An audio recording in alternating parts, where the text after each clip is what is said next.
Hallelujah. Are you excited to be here?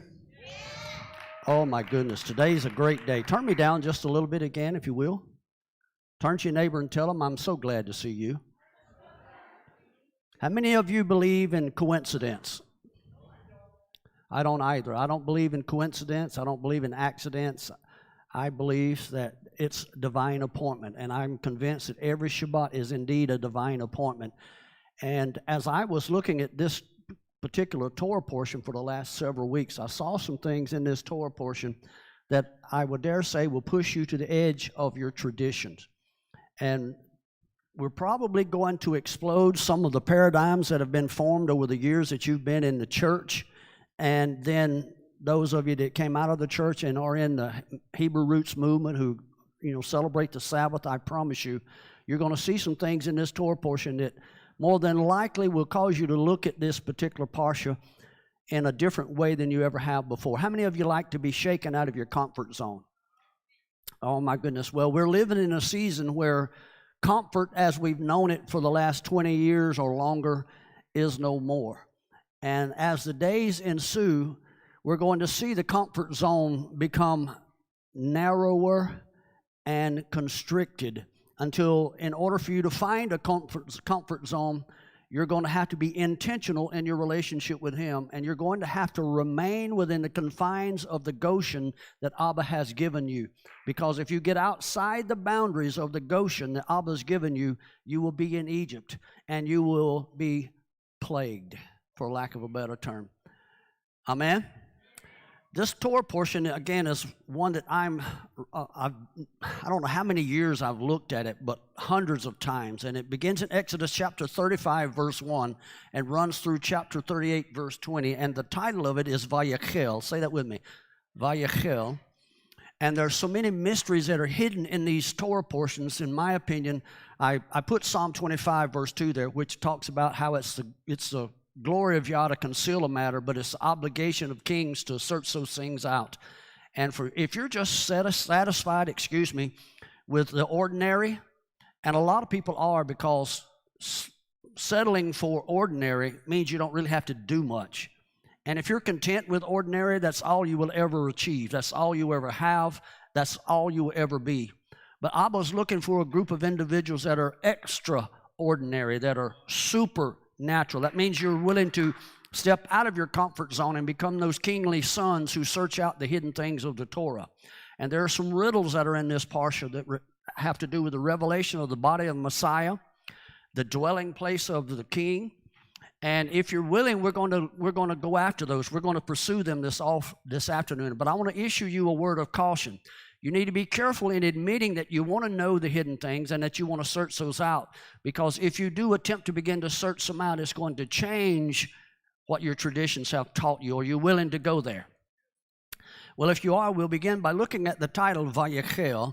And it's actually a three-word phrase. And it would be translated in the King James English as he gathered or he assembled. And it emanates or derives from the root of the word Strong 6950, which is the word kahal. And it literally does mean to gather, to assemble, a convocation. And if you're familiar with Hebrews chapter 10, verse 25, it says, and forsaking not the assembling of yourselves together as the manner of some is. And then looking forward into the future in that same verse, he says,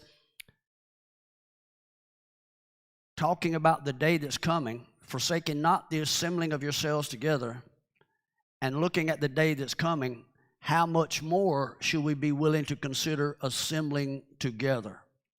And if you look at this word kahal, the root of it emanates from what we would call the kuf vav lamed, and it's translated kol. And the first time you see this word kol is in Genesis chapter 3. It's the Hebrew word for voice. And in fact, if you look at chapter 3, verse 8, you see this word kol, this voice, is heard and literally seen walking in the Garden of Eden. And if we look at this kahal, this word to assemble, right in the middle of the kuf lamed root, the word for kol is this Hebrew letter hey. And every Hebrew letter is a word picture. And if you look at the Hebrew letter hey, it actually embodies the picture of a man standing up, literally waving his arms like this, trying to get your attention, calling your attention to whatever's happening, saying, look, pay attention, behold. And it's actually reminding us, since it's inserted in this word regarding assembling, it's pay attention. And Abba's speaking to you and I, because by assembling the house of Israel, who are actually the living stones for the building of the tabernacle, what Moshe is actually saying is, he's speaking to the children of Israel here in the text. But this Torah portion was not written for the children of Israel. They did not read this Torah portion. This Torah portion was written for you and I. And so what Moshe is actually saying to you and I, as he was saying to those standing in front of them at that time, he says, come and behold, pay attention, look, regard this voice who is going to walk among us. And so what he's actually referring to is the intent of Yahweh. And I want you to pay close attention here, because it should bring up something that's familiar to us. But he's speaking regarding the intent of Yahweh to walk between the houses of Israel throughout their wilderness ordeal while dwelling in their midst. And he's doing this just as he did in chapter 15 of Genesis when he walks between the pieces. Remember when Abraham has the pieces laid out, the sacrifices, and Abraham falls into a deep sleep. Why? Abraham was not a fit man. He was not a sinless man, and so Abraham could not walk between the pieces. And so our Messiah Yeshua had to do that in his stead, as he does for us. And then you can go back and see in Genesis chapter 3, verse 8, this voice arrives in the garden after the fall for the express purpose. Adam and Eve have sinned. They are in need of a sacrifice. They cannot offer a sacrifice for themselves. And so this voice arrives to literally walk between the pieces. He becomes a symbolic offering of the sacrifice of Messiah. And you see the same thing happening here. He's making a covenant promise to the children of Israel. Even though you are not able to offer a sacrifice for yourself, and you know what happens. They go into the wilderness and they begin to offer the blood of the bulls and goats. He's telling them that I am going to walk between the pieces on your behalf until such time as the one arrives who is sinless and can offer himself. Does that make sense to you? Well, this promise that we're discussing here actually comes on the heels of what we know as the molten calf or the golden calf incident. And we know from looking at the last Torah portion that we were sharing with you, Teruma, that the sole purpose of Yahweh in gathering the children of Israel at Mount Sinai was to make the children of Israel the tabernacle. You are supposed to be the temple of the Most High. You were called as an individual, and we collectively to be the tabernacle of the Most High. But because of what happened with the golden calf incident, Yahweh then has to come up with what I like to refer to as the second choice, but he knew this ahead of time, so it's not really his second choice. What he does is he now has Israel to construct a wilderness tabernacle, a wilderness tent, instead of the people becoming collectively the wilderness tent. Does that make sense to you? And so what we're seeing here is, in my opinion, when he gathers them together, he makes what I believe is one of the most powerful statements that I have personally ever heard in the Scripture. And you see it in Genesis chapter 35, 1b. And after assembling the children of Israel, he gives them this mind-staggering statement. Listen to this. These are the words which Yahweh hath commanded. Think about that for a second. What I'm sharing with you this afternoon, these are the words that Yahweh has commanded. But then there's an oomph added to the end of it, an exclamation, that you should do them. These are the words that Elohim has commanded that you should do them. It's not a suggestion. You see that? This is a command. If you're able to hear the words of Yahweh, and then once you hear it, you become obedient, you are obligated then to do these words. And in other words, it has become part of your lifestyle. It's not what you do, it's who you have become. You literally have become the words of the Creator. And so I want to focus on those words that I have in my notes here, highlighted bold for you. The word words, and then the word do. Both of those in the King James English. We're going to look at it in the Hebrew. You're familiar with it. The word for words is the word dabar, which means words or speech. But then the next word, do, it comes from the Hebrew word asah, which means to fashion something, to literally to take it, to fashion it, to make it, to produce it, to prepare it. And as a frame of reference for you, this word asah is extremely important from the very beginning of your Torah in Genesis chapter 1 forward. In fact, there are two words in what I like to call the recreation account. Genesis chapter 1, verse 2 forward. Genesis chapter 1 says, in the beginning, Yahweh creates the heavens and the earth. If you go back and look in Jeremiah chapter 4, Yahweh never created anything unless it was in a perfect state. Am I right? And so in Genesis chapter 1, verse 1, creation would have been in a perfect state. Genesis chapter 1, verse 2 says, and the earth was without form and void, tohu vabohu, and indicates that something transpired to cause a perfect creation, something in a perfect state, perfect order, to then become out of order and in chaos. And so there are two words that are used to describe the creation account. One of those is bara. And that word bara, in the beginning, Yahweh bara, he created the heavens and the earth. It means to bring something into existence that had never existed before. And then the second word that's translated as made or to create in that Genesis chapter 1 is the word asah. And the word asah is translated as to fashion or to form, but to take what you're fashioning now from something that had already existed. In other words, he takes the Adam and he creates the atom out of something, the Adamah, that had already existed. So in our specific case here, this word kol, the voice, pre-existed. In the beginning was the Word. And so the Word has pre-existed from eternity's beginning. And so from what we read in the Hebrew text, it seems here, and I just want to put this before you, it seems here that Israel is being commanded to take the word that's given to them by Yahweh, a word that had never existed before, and now he speaks it into existence. And so he's to take this word, and then they're being obligated to do something with the word. How many of you believe that when Abba gives you a word, you're required to do something with it? And so when he says this is the word of Yahweh, this is the word that he's commanded you that you should do it, then what is happening here is that it seems as if that there is a work of sorts that's required of Israel in the midst of their calling, right? Are y'all paying attention? I know there's some distractions going on, but if you miss this, you're going to miss something that's going to impact your life. He's gathered them together. The word akah means to assemble. He's gathered them together for a purpose.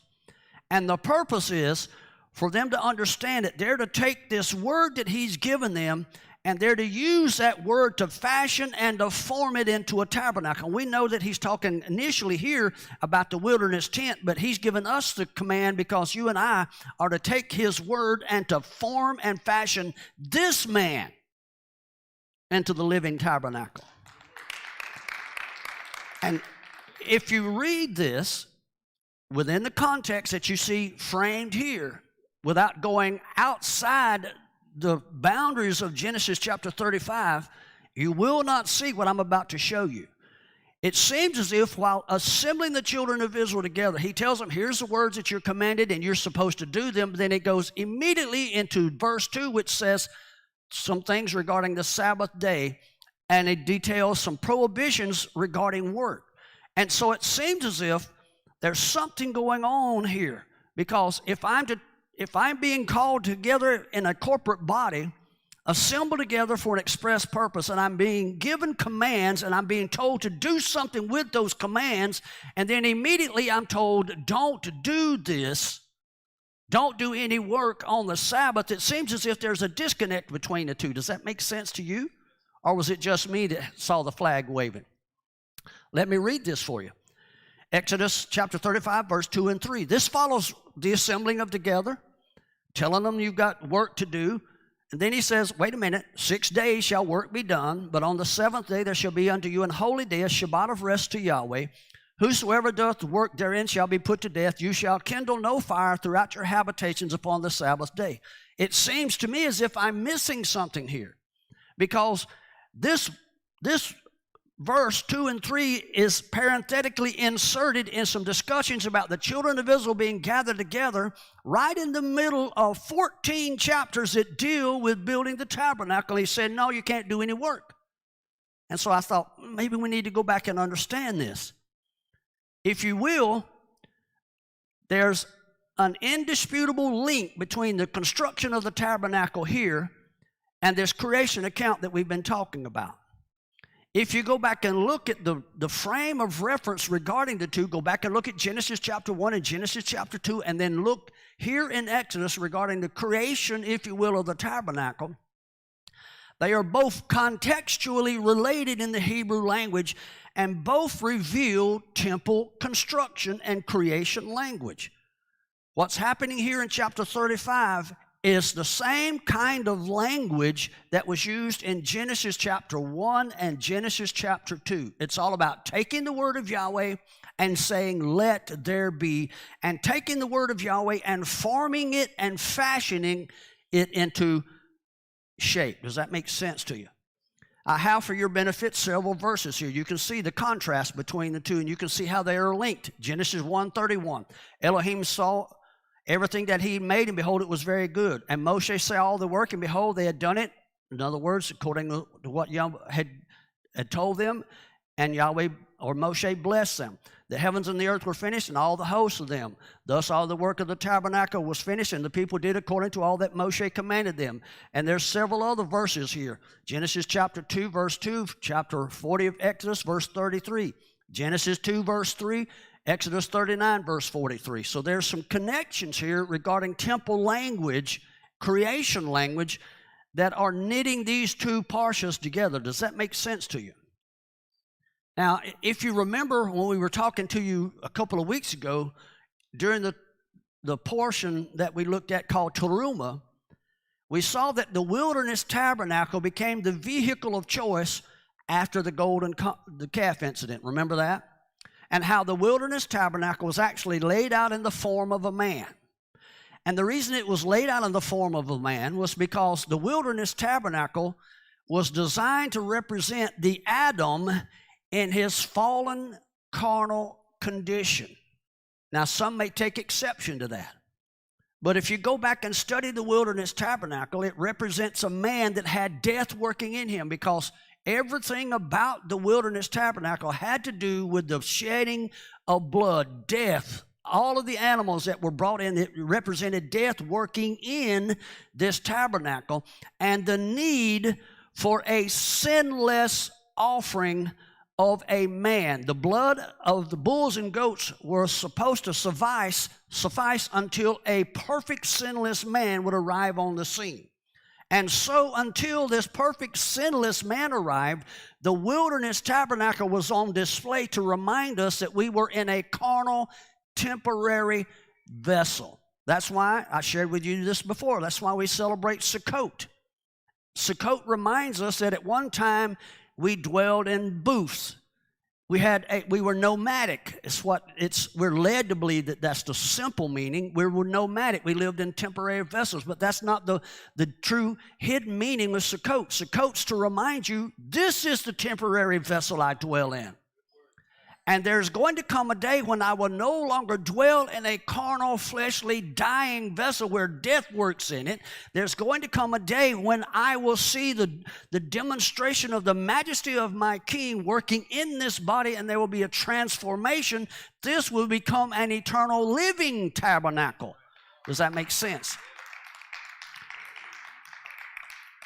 And so if you go back and look at it, the creation account and the tabernacle language that we're discussing here both revealed Adam and Israel as the ambassador, the emissary of Yahweh. In fact, some specific words are used in Genesis chapter 1 to describe Adam. He says, I am going to create Adam in my image. Now you need to understand something. Adam was not supposed to be a second-rate shadow, if you will, cast on the ground. Like when I stand outside in the sunlight and I stand upright and I have an image cast on the ground and you can see the shadow, but you can't make out the fine points of my body. Adam was supposed to be created in the likeness of Yahweh, so that when you see Yahweh, you see Adam. Adam operates in the same fashion, looks like, acts like, conducts his affairs like Yahweh himself. And so if you follow the creation account, and then you follow the creation here of the tabernacle that you see in these 14 chapters in Exodus that deal with the construction of the tabernacle, you see that both of them are followed by the institution of this holy convocation called the Shabbat. And the Sabbath stands out glaringly obvious after the recreation account. In Genesis chapter 1, Genesis chapter 2 immediately starts off talking about the Sabbath.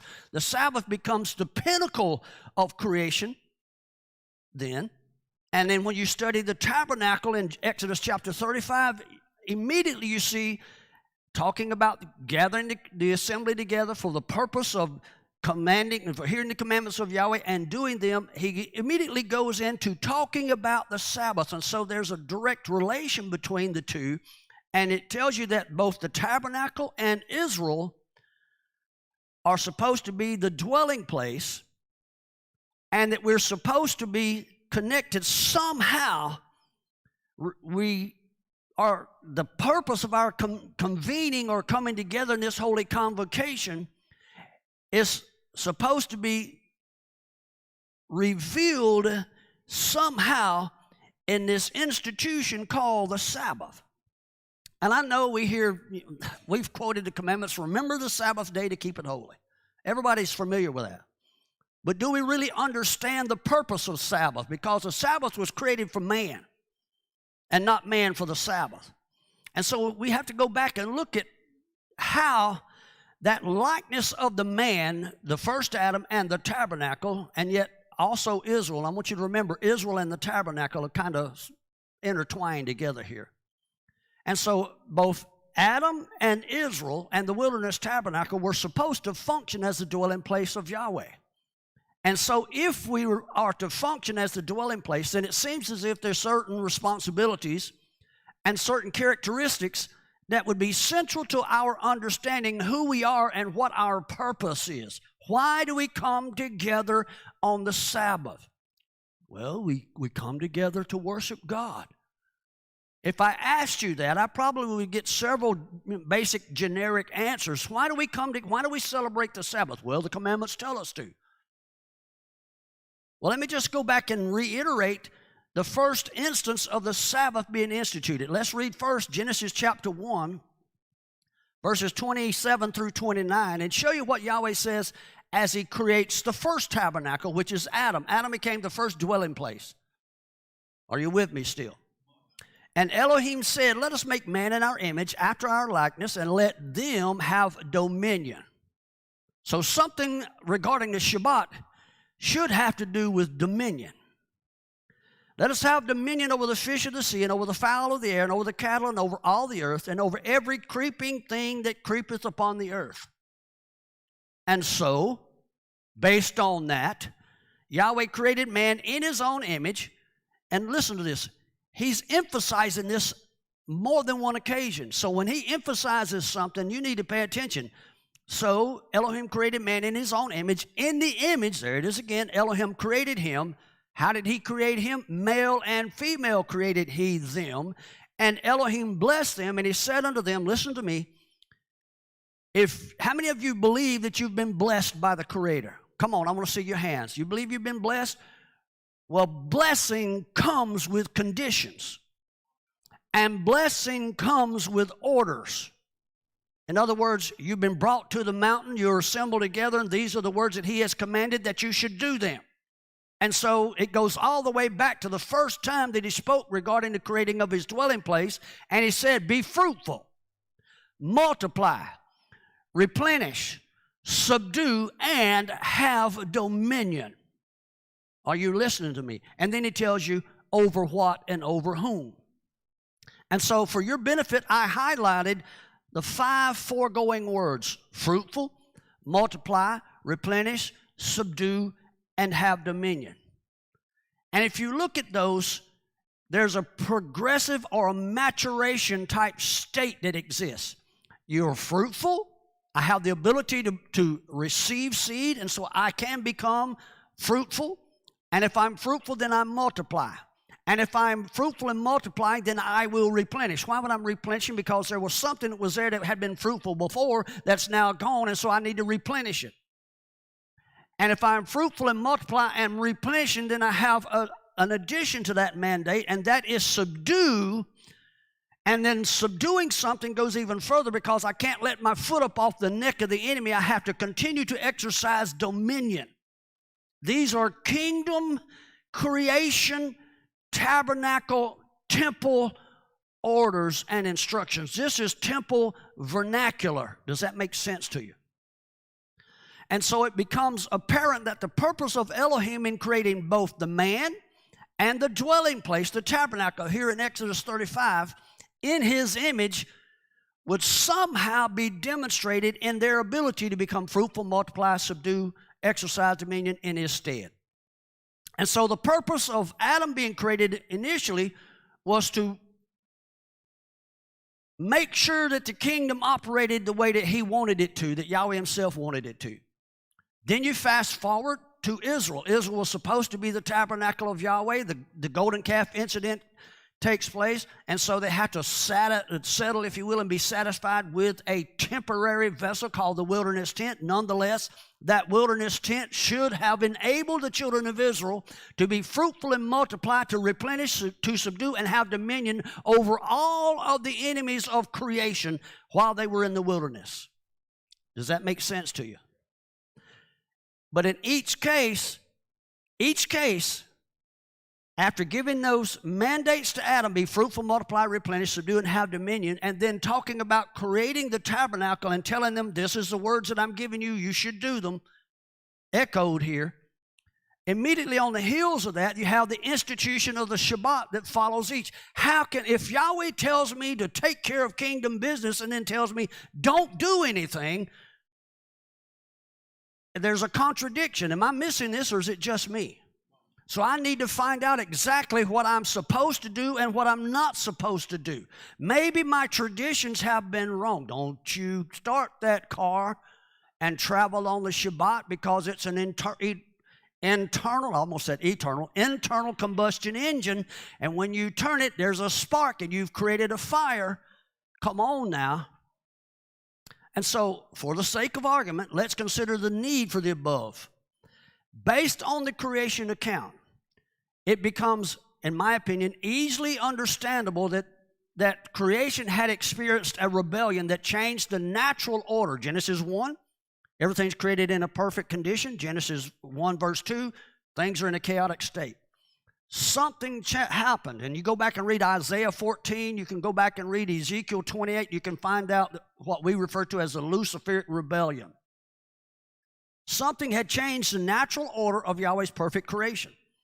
And you find that those original offenders have been cast down and they were subjugated. And the subsequent recreation, Genesis chapter 1, verse 2 and forward, are going to be restored to proper order and highlighted. The pinnacle of the recreation is when Yahweh creates man in his image, and then listen to this is mind-staggering. While bestowing upon them the title of his image, he is also endowing them with the ability to reproduce and to subjugate any entity that would be involved in a future rebellion that would come and challenge the recreation order. Does that make sense? Come on, if you're having trouble with it, let me know, and I'll back up and hit it again. So what he does is he's letting us know there was a rebellious event that took place and upset the natural order of things. Yahweh recreates the earth in a perfect condition. All the first 6 days, he said, it was good. He creates man, tells man, listen, creation has a propensity towards rebellion. I'm creating you in my image. I'm putting you here in this place. You're my ambassador. You're to become fruitful, multiply, replenish, subdue, and have dominion to make sure that rebellion doesn't occur again. The children of Israel, they're brought out of the wilderness. They're brought to Mount Sinai. Yahweh tells them, listen, chaos rules. I'm bringing you into a place, I'm going to take you into the land of Canaan where, guess what? The giants, the fallen ones, were occupying it. And so there's rebellion and chaos in front of them. I'm bringing you there. It's supposed to be just an 11-day journey from Egypt to the promised land. And he's preparing them to go in and to subjugate the enemies that would upset the natural order that he had planned for the earth. We could have entered into a millennial kingdom type existence at that time if Israel had not missed their call. Does that make sense to you? This ought to excite you. And so if you go back and look at this from the beginning, you can conclude that the recreation days is what I refer to as days 1 through day 6. It seems as if Yahweh knows in advance that creation is going to descend once again into chaos and disorder. Am I right? See, nothing caught him by surprise. And so we have explained to us the creation of man. And Genesis chapter 2, it begins with Yahweh taking the man and telling him, listen, creation is going to probably descend into rebellion again, and I'm going to place you in the garden for your purpose to make sure that it doesn't happen. We know that story. Adam falls. Fast forward. We're all the way here now into Exodus 35. He's bringing Israel out of Egypt. He's telling them, listen, I'm placing you in my Gan Eden. I'm placing you, and I believe that he brought them to Mount Sinai, and Mount Sinai would have literally been the location of the original Garden of Eden. And he brought them there to become fruitful and multiply. If they had fulfilled the obligations, if they had heard the words of Yahweh and done them, they would have transformed that wilderness place into a fruitful place called the Eden, and they would have went back to Eden instead of us waiting 4,000 or 6,000 years later to do that. Adam's put in the garden, told to dress it and to keep it. And the purpose of that is so that he can make sure there was no future rebellion. We know that he fell. But Adam was given certain commands. Those commands, again, goes with the blessing, be fruitful, multiply, and replenish. Those tools were there to allow him to carry out the instructions of Yahweh regarding the exercise of his dominions. In effect, Adam was told, here are the commands of Yahweh that you should do them. Does that make sense to you? Fast forward, Exodus chapter 35.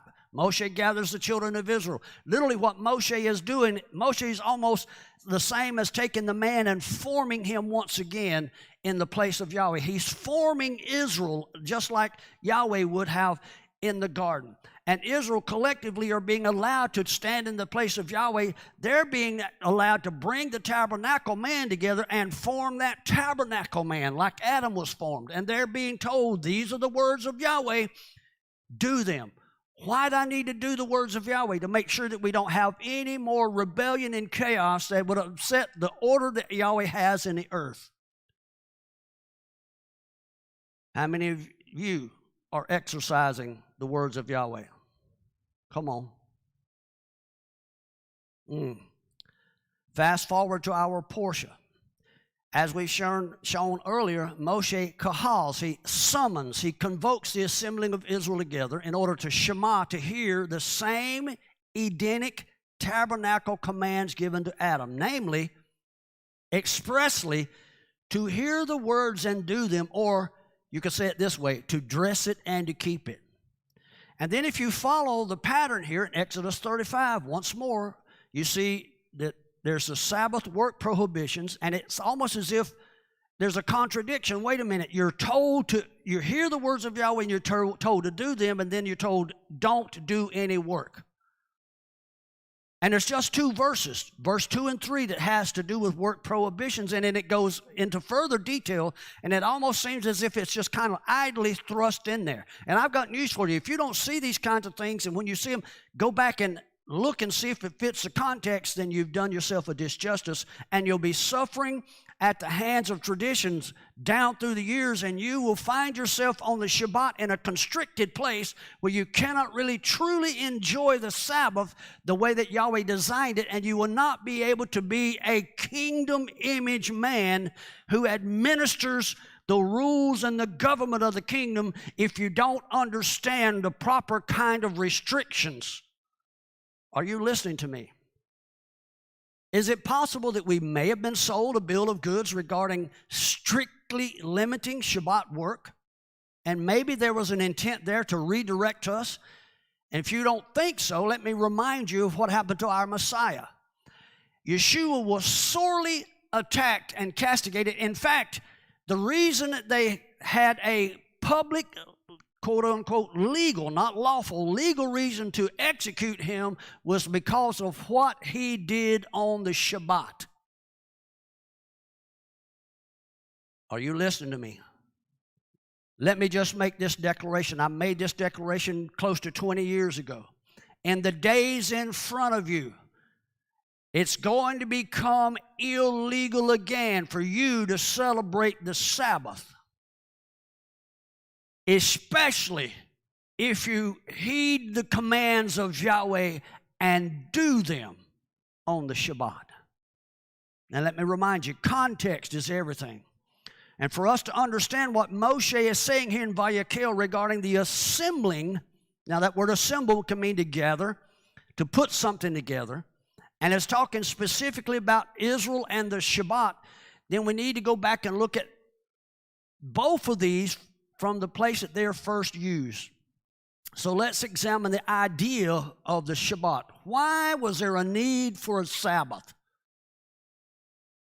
You ever ask that question? Why would Yahweh need for you to have a Shabbat?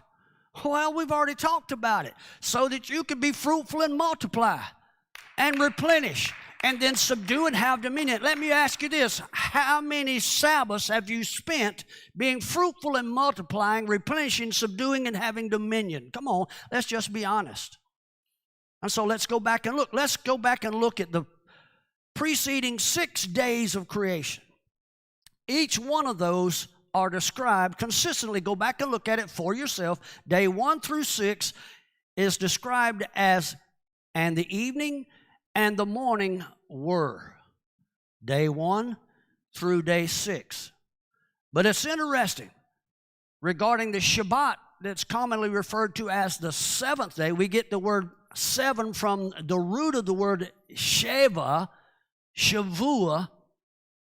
And so that's in everybody's mind. Well, it's just a seventh day. That makes it sound ordinary.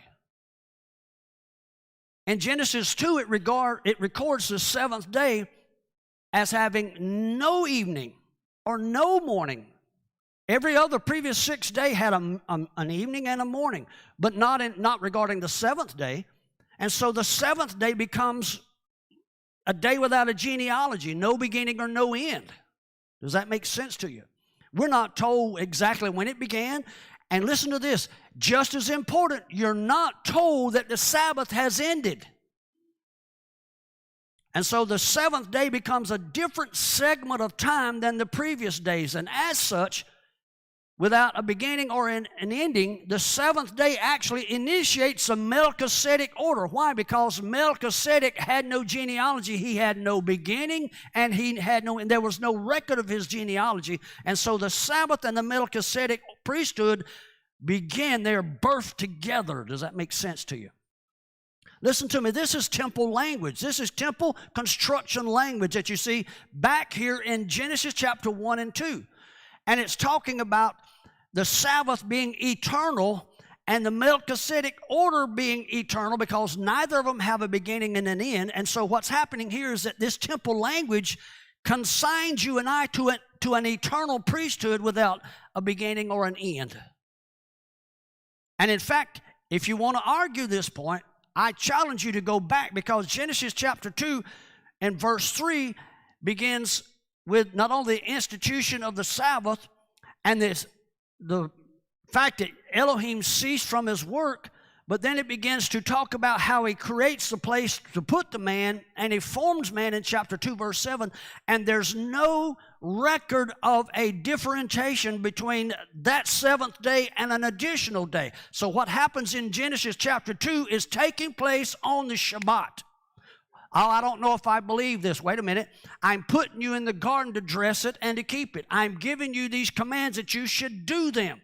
I'm telling you to be fruitful, multiply, replenish, subdue, and have dominion. So the natural thing for the Adam, as soon as he's given that command, is to step out as the emissary of Yahweh in the garden and to begin to name the animals, to begin to implement what Yahweh had told him to do. And so what happens in Genesis 2 is a Shabbat day. Adam is seen doing the work of Yahweh on the seventh day.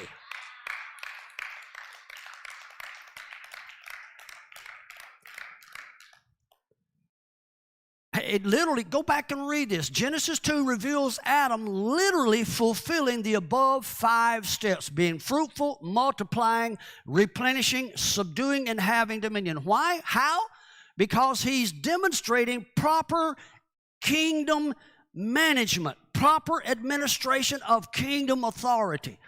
Anybody that challenges you when you're implementing kingdom authority and instituting kingdom rules in your life on the Sabbath, I would suggest to you, they're the ones attempting to bring chaos and rebellion rather than seeing that the proper order of Yahweh's kingdom is instituted.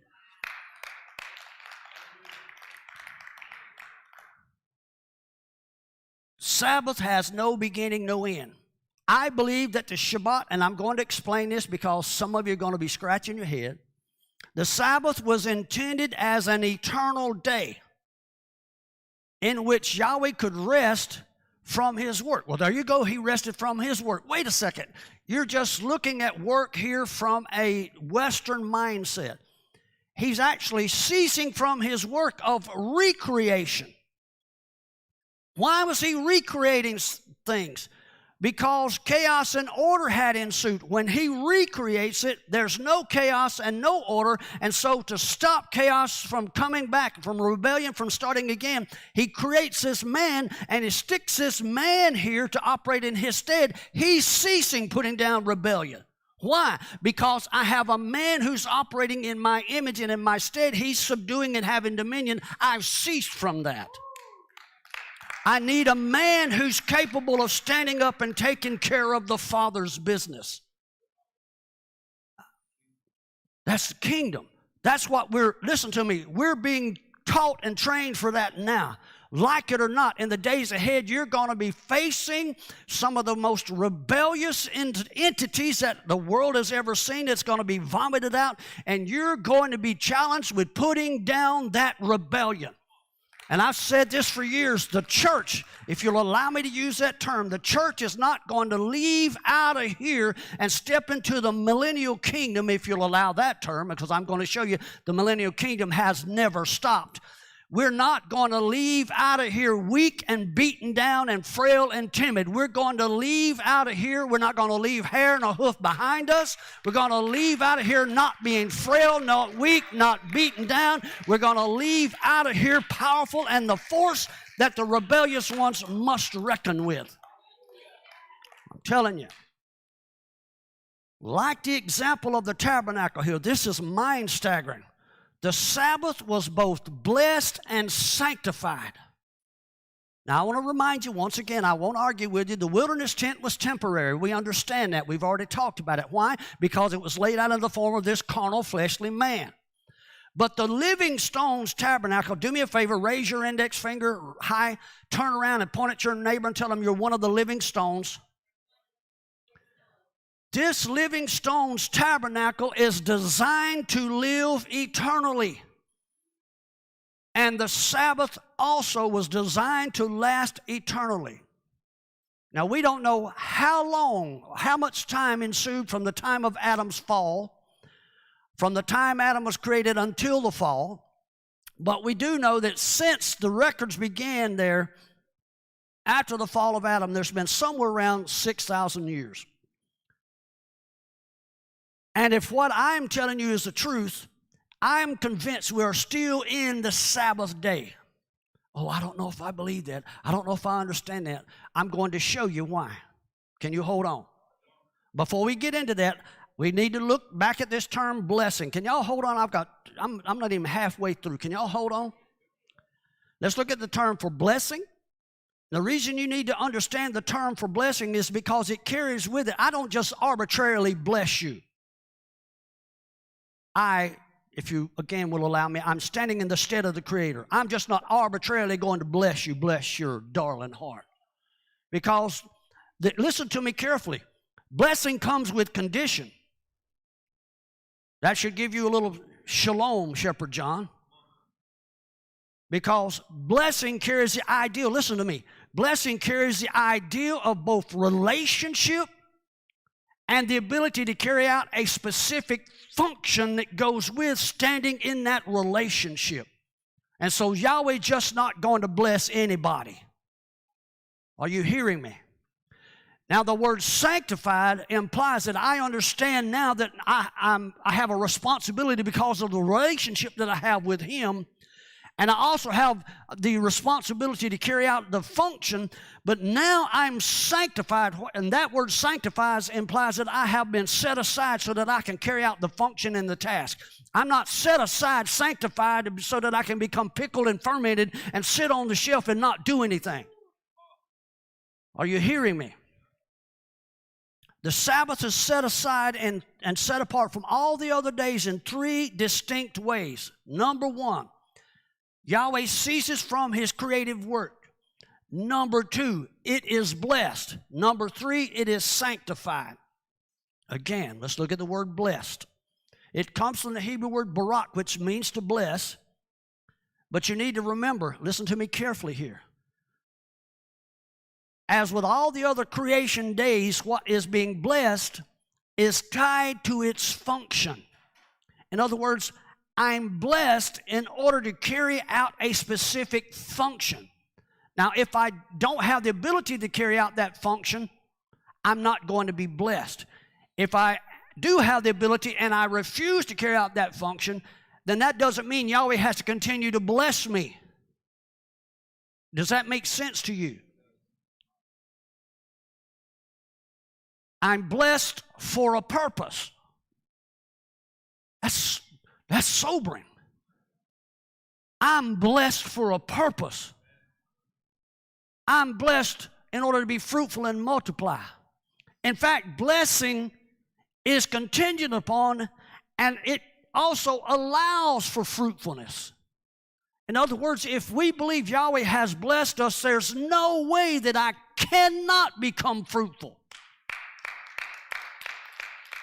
In fact, if you take the word barak, beit, resh, kaf, and then rearrange, you have the letters beit, kaf, resh, you have the Hebrew word bekor. Both blessing and barak and bekor are interwoven. The word bekor means firstborn. Did you hear that? Literally embodied in the word blessing is the word firstborn. And it indicates that if I am blessed, I am literally, as if no one else existed, I am literally the firstborn of Yahweh in the earth. Hallelujah. Some of you ought to get out of your dignified state and put a shout on occasionally, because we're going to find out that we've been blessed for a purpose here. Not just to sit and fat-catted on these pews here, on these benches, and remain in the same condition that we were when we got in here earlier today. I have been blessed for a purpose. Some of you have been blessed for a mess. Come on now. The numeric value of barak is 222. It's an extension of the number 22, which is the Hebrew letters of the alphabet. And if you can think this way, some of you may think that you're out of your mind. Yes, I have been out of my mind for a long time. Romans chapter 12 says, I'm not conformed to the world, I've been transformed because I've had my mind renewed. Some of y'all have had your mind removed. Okay? My mind's being renewed so that I don't think the way that I used to when I was in this fleshly man's mind. I'm trying to change that. And so the Sabbath, this is mind-staggering. The Sabbath becomes the day of begetting. The Sabbath becomes the day of beginning. Today's the day when the Bekurim, the firstborns, should be visible gathering together. They should begin to be multiplied in the earth. Oh, my goodness. The same numeric value of that word Barak, Bekor, 222, is the value of the Hebrew phrase Vayidaber, and he spoke. When he blessed, he spoke. And when he spoke, these are the words, these are the commands that you should do them. I have so many people that tell me, I hear God. Well, if you hear God, you need to be doing what you said you heard him do. And if you're doing something that's contradicting what's in the Torah, that's not who you didn't hear from the same one that I heard from. You ought to get excited. Sanctified. That used to be I'm not going to almost name the denomination I used to get. Yes, it's called, when you get to a certain level, son, it's called entire sanctification. And you'll be just like us. And I'm thinking I'm finding another place. Because I don't want to be just like that. I want to see some change. I want to see people's lives impacted. I want to see things in the Word that I've not seen. I want the Word's supposed to be alive. And if it's alive, I need to be seeing alive things in it. Now listen to this. This word for sanctified is staggering. It means kadosh or kadash, to declare something holy. And it's not merely by making a declaration. The Hebrew, listen, this is mind-staggering. The Hebrew declares that when something is made kadosh or holy, it indicates a status that is, again, relational to the Creator. In other words, if Yahweh's declared something holy, it is now sanctified and set apart in a divine manner and cannot ever be made common again. Yahweh said the children of Israel were called his. They were declared holy. He told you to be holy as I am holy. If you are holy and if you are kadash, that's sanctified, it literally means you were now in a functional relationship with the Creator.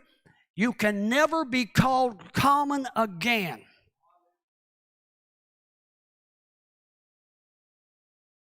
The children of Israel became a holy son. The Sabbath was declared kadash, holy, sanctified. And they, listen to me, it indicates that we belong to him exclusively. I can say it better this way, to the exclusion of all others. We're his. We're now in a relationship with him to where if I stay in that relationship, listen to me, I can make myself common and unclean by stepping outside the relationship. But as long as I stay in that relationship position with him, I can never be made common and unclean again. Now you know why Peter saw the sheet descending with things on it that were typified as being uncommon or unclean, and Yahweh puts it into Peter's mind so that he could understand what he was telling him. Are you hearing me? The children of Israel and the Shabbat, the tabernacle, became the dwelling place of Yahweh. I want you to hear this. Both the Sabbath and Israel are his alone. And as such, now this is where I'm going to make folks mad, because you know that the church has replaced Israel. The church just doesn't know who Israel is. If the church understood that Israel is the term Yesharel, those that stand up right before him, and Yesharel, all the righteous ones, were disseminated throughout the earth, and the church could understand, oh my gosh, pull this mask off, I'm Israel, hello. And if we understand that we are his and his alone, and as such, he has empowered us to function both as and in the day and as and in the place where he can rest. You don't understand that. You don't understand that. It's literally, he has created you in his image, and he had all of this rebellion and chaos to put down. And so what he chose to do, you're now standing here, and he steps into you. And as he steps into you, you become his, and he just takes your arm, and now all of a sudden you're doing things in his stead. He ceased from his work. You're now doing his work. He's resting in you while you're doing you're the mechanism that he's using in the earth to accomplish the order and the structure and the kingdom mandate that he's instituted in the earth. Hallelujah. He needs you so that he can rest. He's tired. Doddering old gentleman sitting on the throne. Aged one, ancient one needs just to sit down and take a break. No, that's not what the rest that's the Sabbath entails us talking about. And let me just remind you, because the Sabbath day is based on relationship and Yahweh is the only one that can sanctify it, then I'm telling you that there's absolutely no way that anybody could call another day the Shabbat, or another entity or a nation his in their place. Replacement theology inculcates an irreverent notion. In other words, they have the audacity to think that man has the ability to declare something holy and sanctified. The only way I can make something sanctified is because it might be in a relationship with me, and it definitely is not going to be holy because of a relationship with me. The only way I can be sanctified or holy is because of my relationship with Yahweh. And so if the Catholic Church or any other entity has the audacity to say we're going to worship on this day, you can worship any day of the week. I'm not saying that, but it doesn't make it the Shabbat. Are you hearing me? No entity has the ability to make something holy and sanctified in a relationship with Yahweh. So what makes the Shabbat unique? Well, most of you would quickly answer. I have it right here in case this is going to be an open book test. Because Yahweh said so. It's holy and sanctified because he said so. And it stays holy and sanctified, and I can just celebrate the Sabbath, and I don't have to do anything that requires me to be holy and sanctified. And so if I'm unholy and unclean and I'm over here on the Sabbath day, did I just make the Sabbath unclean and common? Are you hearing what I'm trying to say? That's why we need to rethink some of these things. There has to be a reason that Yahweh used to justify calling the Sabbath day the day of rest. Listen to this. Are y'all getting any of it, by the way? Genesis 2, verse 2. And on the seventh day, Elohim ended. Sometime if we get a chance, I'm sure Shepherd John will do this teaching, because it talks about Elohim throughout the creation and recreation account rather than Yahweh. You need to ask, why did he choose, why is the terminology Elohim versus Yahweh used? That's a good teaching for you. Maybe Wednesday night school. Elohim ended his work which he had made, and he rested on the seventh day from all his work which he had made. Look at that word, ended. It's the Hebrew word kala, and it means to cease, to accomplish something. In other words, he set the Sabbath day aside because he had accomplished his work to bring a specific work to end. And it's not an accident that this word kala is the same Hebrew word as the word for bride, kala. Let me ask you this. Has the bride of Elohim ceased to exist? No.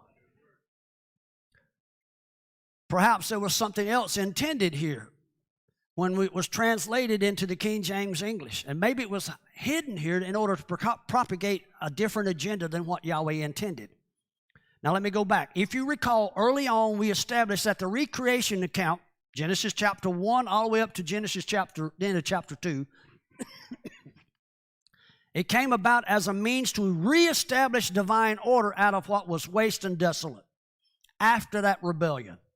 Now, if that was the case, that it was seen in order to cease work and bring it to an end, that something would have to justify the sanctification and the holy estate of the Sabbath as the day that the work ended. Does that make sense? Let me read it for you again.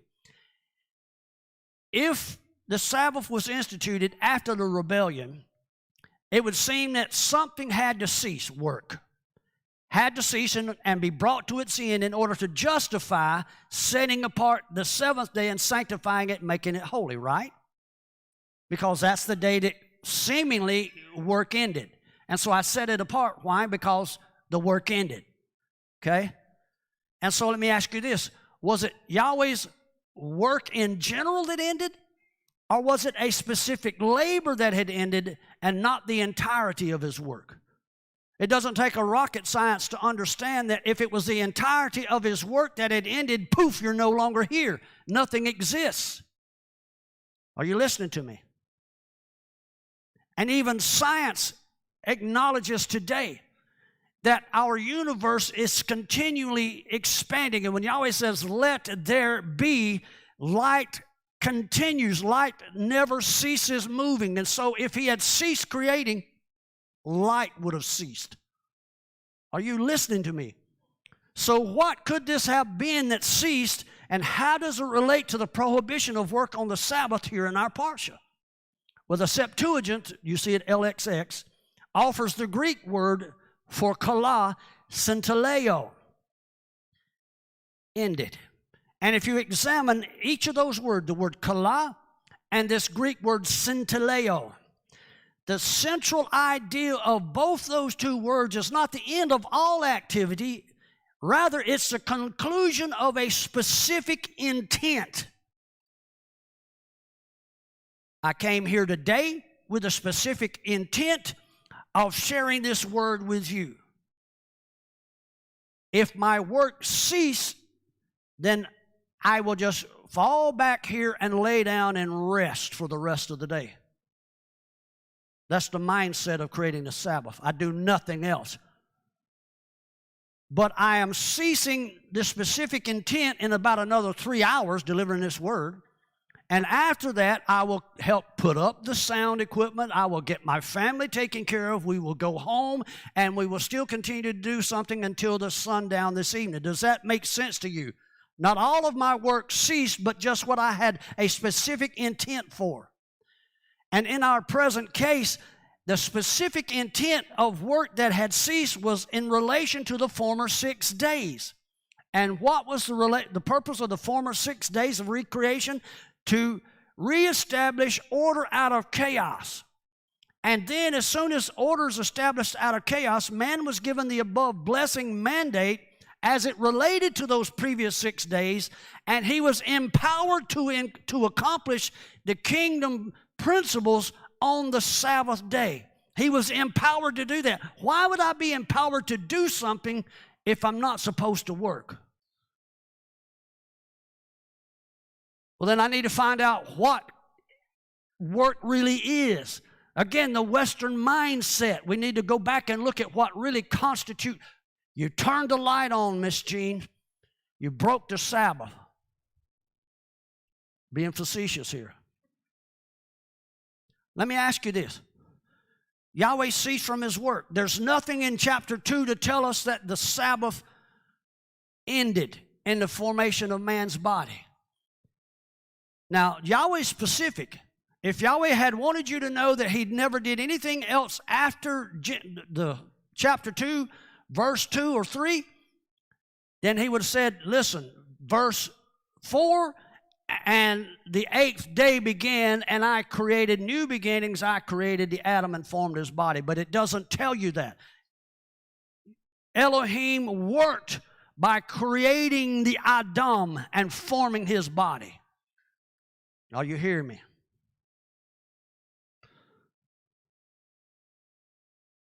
The answer lies in understanding the intent of Elohim and his purpose of restoring chaos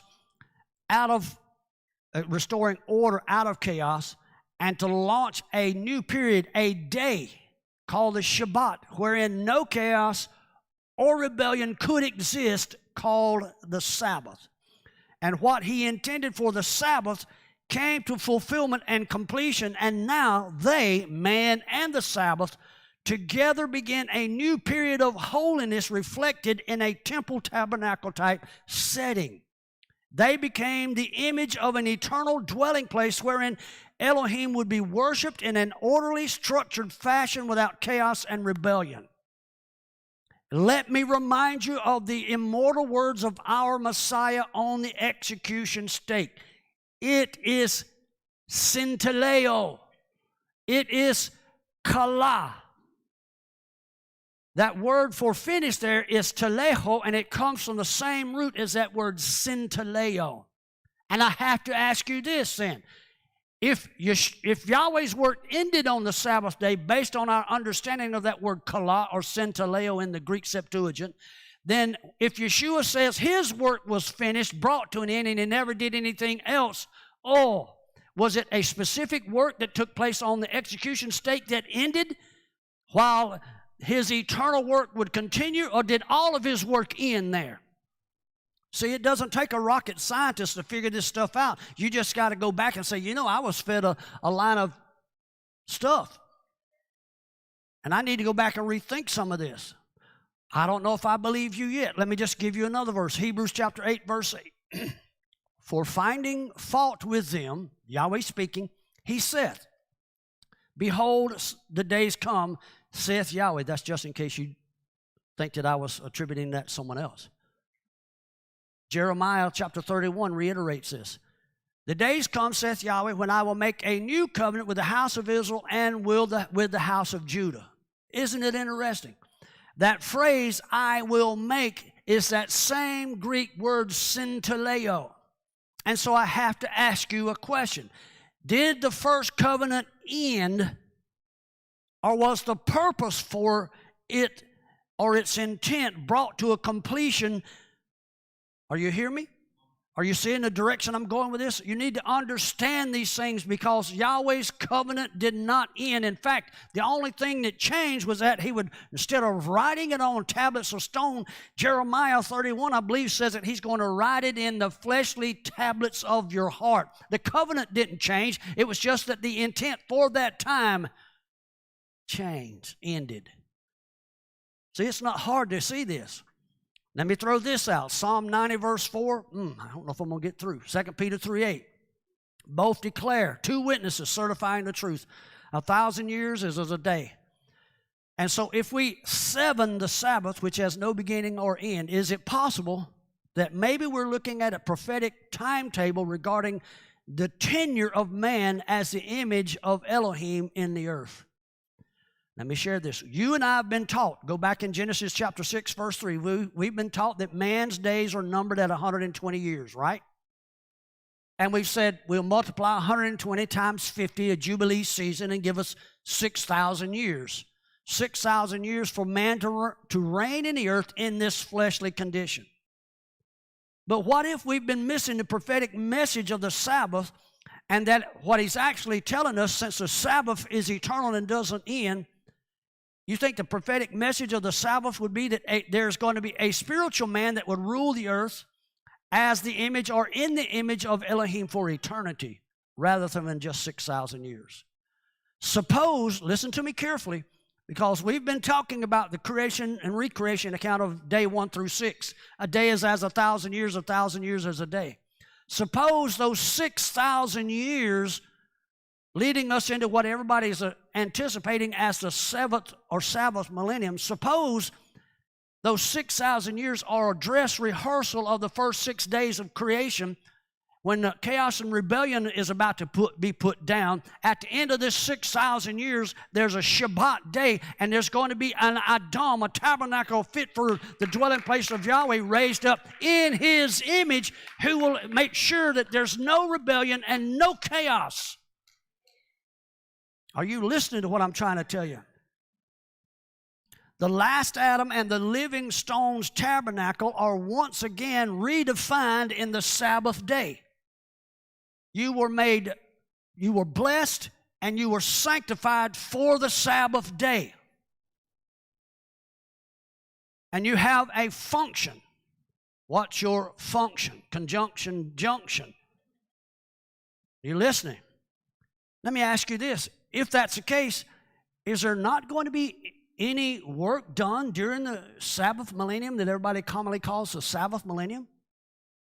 Well, if I'm not mistaken, we're told that Yeshua will rule the nations with a rod of iron throughout the 7th millennium. Wait a minute. Ruling with a rod of iron means he's going to subdue and have dominion. So based on our inculcation from the Western mindset of work, it looks like he's going to be working. But is he doing work that was wrong on the Sabbath? Because if you're subduing and exercising dominion over chaos and rebellion, and you're doing everything you can to make sure that you're fruitful and multiplying and replenishing, that you're walking in the earth as the image of Yahweh on the Sabbath, and I submit to you, it just looks at how work is defined. Are y'all getting any of this? Well, I'm so confused. I'm so confused. From our evidence, we got to conclude, if the Sabbath is indeed eternal and hasn't ended, then I submit once again that the Shabbat simultaneously launched the Melchizedek order. After an eternal season wherein Adam would rule as a high priest after the order of Melchizedek, following the pattern of Messiah, and that Adam, like Messiah, was intended to be high priest forever and rule under that same Melchizedek order. The Melchizedek order, what do you think the purpose of the Melchizedek order? It goes back to keeping structure and subduing rebellion, keeping rebellion underfoot, exercising dominion. If this Melchizedek order or this Melchizedek rule, like the Sabbath, exhibited no beginning or no end, no genealogy, then I submit to you, go back and argue with me, but bring a valid argument. I submit to you that neither one has ceased. Now, your argument would be that the Melchizedek priesthood was superseded by the Levitical priesthood or the Aaronic priestly system. But that argument could not work since the former, the Melchizedek order, was implemented to function in a holy environment where chaos and rebellion could not rule. In other words, what we commonly refer to as the law of spirit of life in Messiah Yeshua. Are you hearing that? While the latter, the Levitical priesthood, was instituted to function where carnal men were subjected to the law of sin and death. And it would function until such time as the redemptive or recreative work of Yeshua would once again allow man to walk, not after the flesh. Go back and read Romans chapter 8. Romans chapter 7, Paul talks about the condemnation. He says, oh, I'm a wretched man. Someone deliver me from this body of death. That's what that tabernacle temple system was. It was a body of death. And then he goes into Romans chapter 8, verse 1. There is therefore now no condemnation to those that walk not after the flesh, but after the Spirit. For the law of the Spirit of life in Messiah Yeshua made me free from the law of sin and death. In other words, he instituted once again the Melchizedek order. Why? Because one came in a sinless condition who was able to administer the kingdom principles.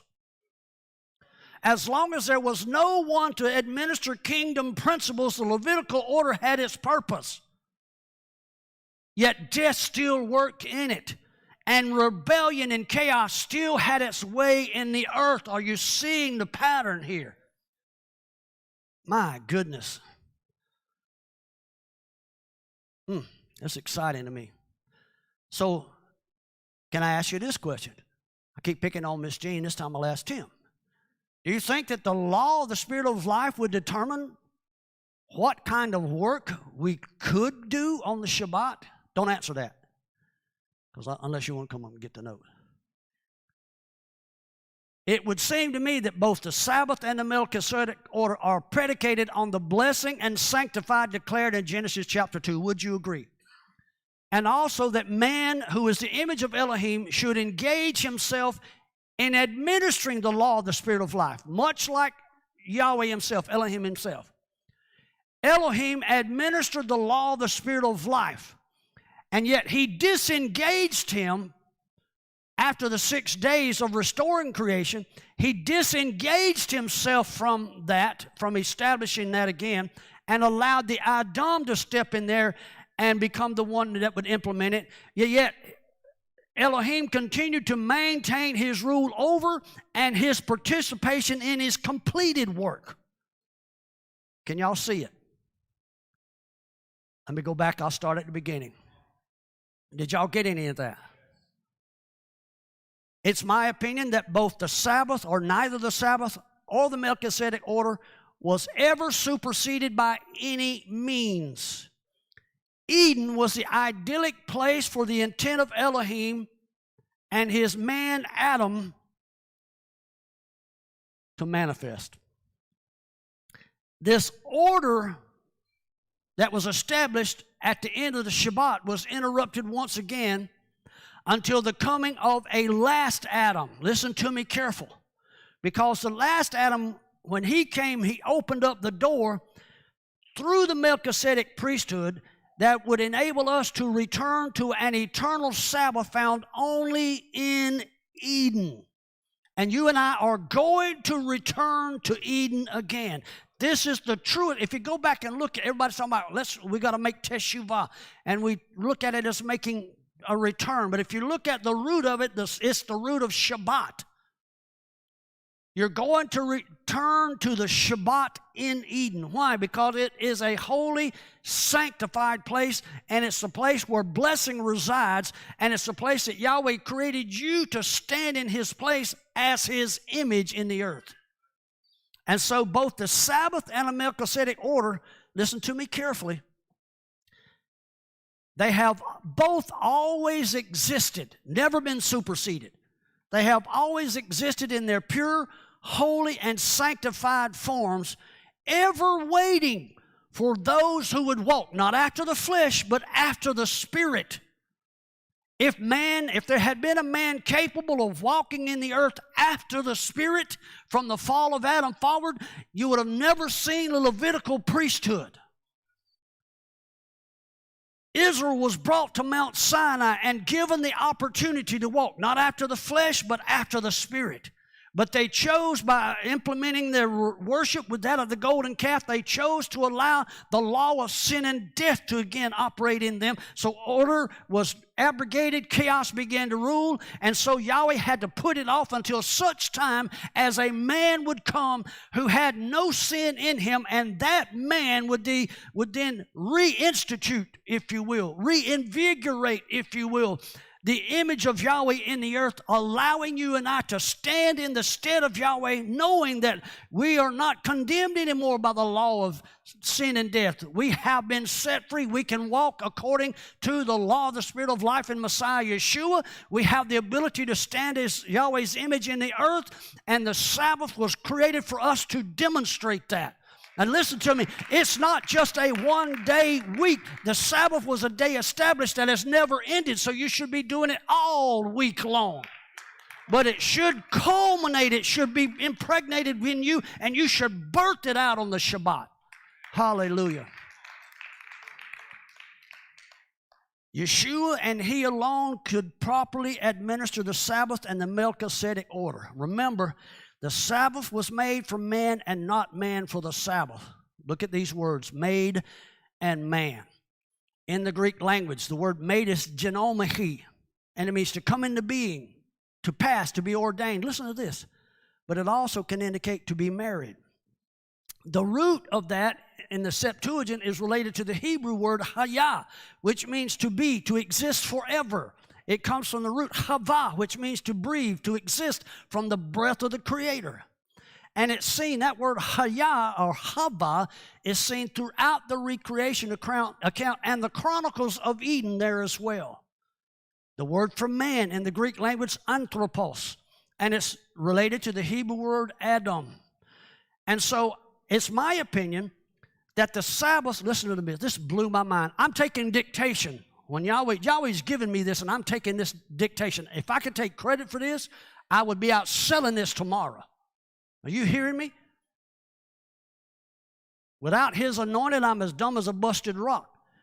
This is dictation from the Ruach HaKodesh. The Sabbath was breathed out of the Creator as the vehicle for the ordination or implementation of the marriage of Adam and Eve, who together would function as priests after the order of Melchizedek. In functioning after that order, they would be charged with dispensing the government of the kingdom. In other words, if I'm going to properly dispense the government, I have to be fruitful and multiply, replenish, subdue, and have dominion. That means I'm ensuring that no rebellion and no chaos would arise again as long as I'm standing here in the image of Yahweh. And that's what you need to do. You need to draw a line in the sand. I'm created in the image of Yahweh. No, there's no room for rebellion or chaos here. Listen to me. All my children better listen, because there ain't no room for it in my house. Hello. Got some children probably listening online. That's why you ain't in the house. I'm just playing. You're coming home.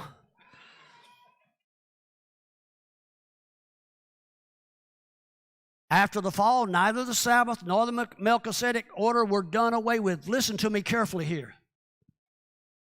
Listen to me carefully. They were neither done away with.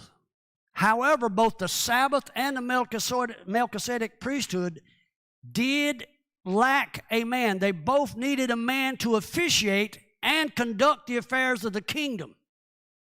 No man was sinless. And so as a result, Yahweh had to implement a wilderness tabernacle and Levitical system until one would arrive on the scene, Yeshua, who would thereby reaffirm the Sabbath and Melchizedek order and once again establish a means whereby the sons of man, that's talking about you, could rightfully superintend the kingdom through the Sabbath and mediate the covenant of Yeshua's blood through the Melchizedek order. You cannot mediate the blood of the Messiah through the Levitical order. You cannot.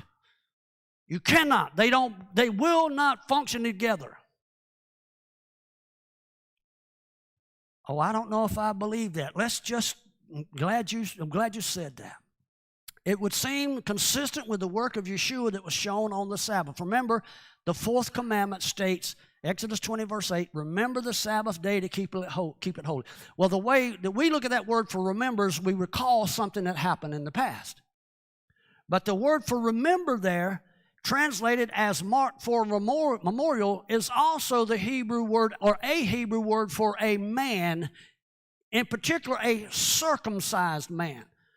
And so the Shabbat is a day when a circumcision has to take place. In other words, I cannot truly celebrate, sanctify, keep a Sabbath day holy, function in the image of Yahweh if I have not circumcised this carnal, fleshly nature.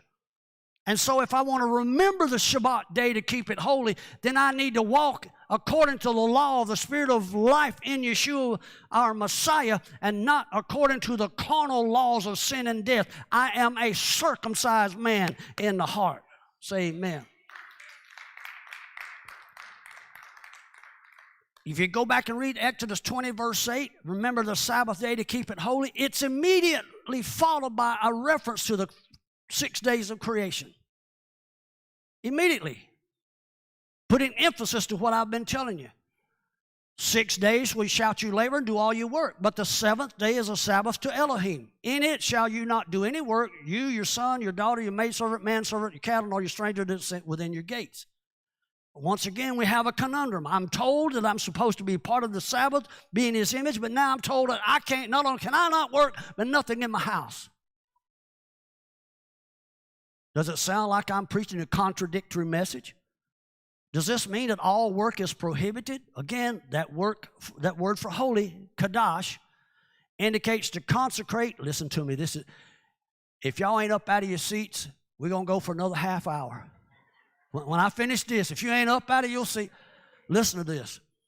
Kadash, it means to consecrate, to sanctify, prepare, to dedicate, to treat as sacred. But the Greek word that's used for it, hagiadzo, means to render, to separate profane things, to cleanse something externally, to purify it ceremonially, to purify by expiation, to render compensation to one who's owed something, to indemnify an individual. In other words, I am compensating them for a loss, damage, or injury, to recompense, to redress, to make amends, or to make a repayment. You just missed that. Just hold on. The Sabbath and the Melchizedek order were to be administered by the man in his image, and you sanctify the seventh day when you redress or correct any wrong, injury, damage, loss, or anything else sustained by those that walk according to the law of the Spirit of life at the hands of the rebellious ones who are attempting to bring chaos to Yahweh's kingdom. You have a moral, legal, lawful Torah obligation to address every wrong, every injury, every hurt that has been received by an individual who is walking according to the law of the Spirit of life. You have a right to call the enemy out for being caught in theft. You have the right to address sin, sickness, death, and disease on the Shabbat. That's why Yeshua could heal on the Sabbath. That's why Yeshua said, don't you understand that it's lawful to do good on the Shabbat? If my neighbor is physically challenged and my neighbor has no other opportunity to cut his grass but on a Sabbath day, and I see my neighbor struggling out there on the Sabbath day to cut his grass, I am doing good if I go over there and I help my neighbor finish what he's doing to ensure that he doesn't injure himself. It's no different than if my neighbor's ass was in a ditch and I say, oh, look at that ass in that ditch. I'll leave him there until Sunday. That ass or that ox in the ditch, listen to me, he wasn't going to die while he's in that ditch, but yet we're told it's lawful for me to go and get the ox out. The Pharisees would rather you deal with that ox in that ditch than you would a man who'd fallen by the wayside and a Samaritan had to come and take care of him. You need to get these things in their proper context. Say amen right there, or oh me, you can.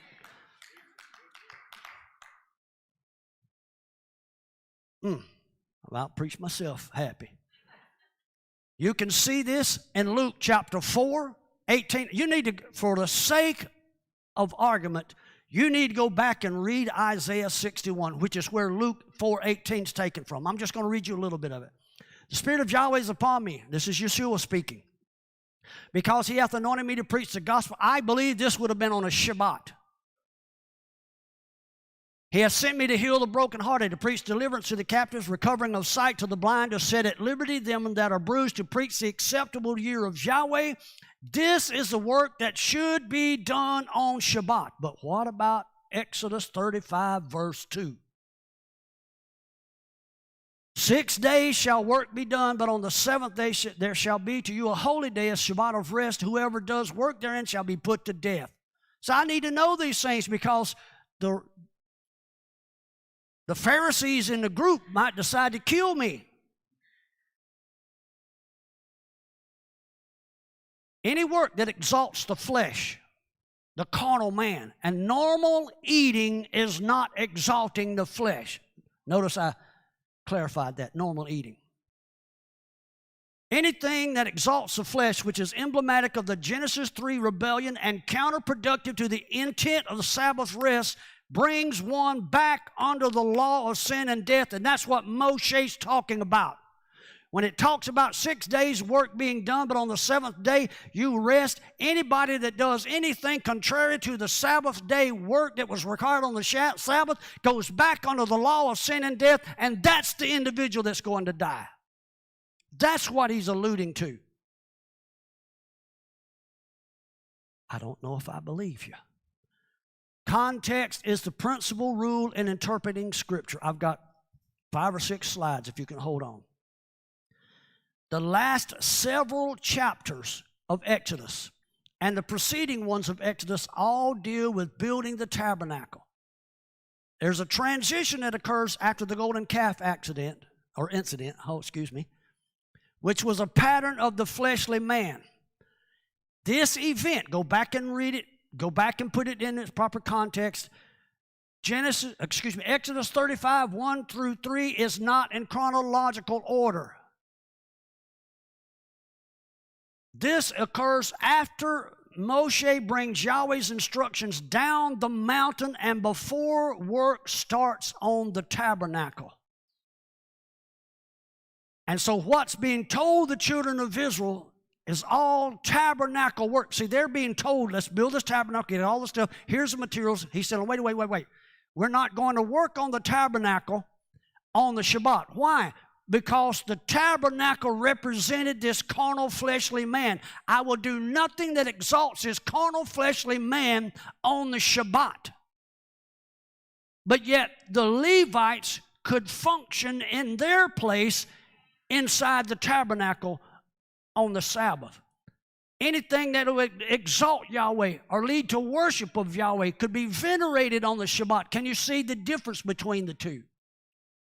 That priestly system was full of death, bloodshed, and death and rebellion can't be tolerated on the Sabbath.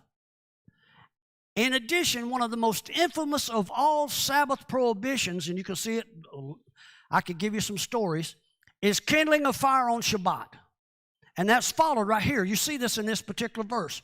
But if you understand that it's actually a euphemistic term that has to do with gendering strife in one's home, then you know that's the kind of fire you're not supposed to be building. Come on now.